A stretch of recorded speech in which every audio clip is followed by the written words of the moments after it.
अष्टविनायकांपैकी ओझरचा विघ्नेश्वर हा 5वा गणपती आहे।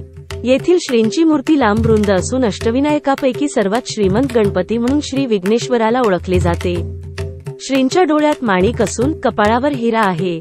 अशी प्रसन्न व मंगल मूर्ती असलेला श्रीगणेश विघ्नांचे हरण करतो, म्हणून या गणपतीला विघ्नेश्वर म्हणतात। ही गणेशाची स्वयंभू मूर्ती आहे।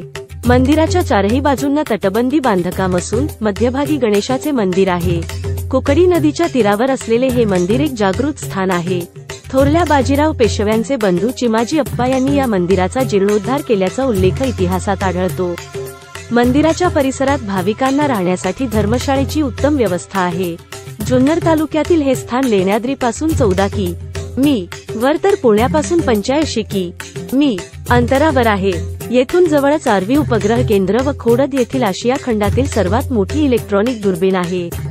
छत्रपती शिवाजी महाराजांचे जन्मस्थान असलेला शिवनेरी किल्ला हा देखील जवळच आहे।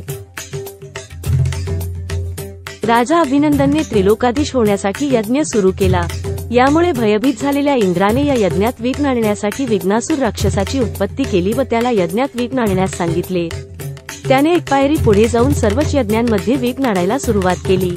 यामुळे ऋषीमुनींनी विघ्नासुराचा बंदोबस्त करण्याची गणपतीला विनंती केली। गणपतीने पराभव केल्यानंतर विघ्नासूर गणपतीला शरण गेला।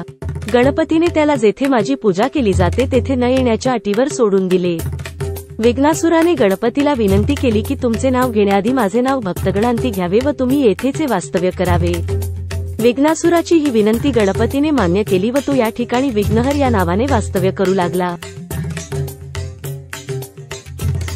मग या ऐतिहासिक ठिकाणासाठी तुमच्या पुढच्या प्रवासासाठी तुमचे मत काय आहे? कृपया पुढील व्हिडिओंसाठी माझ्या चॅनेलला लाईक, शेअर आणि सबस्क्राईब करा।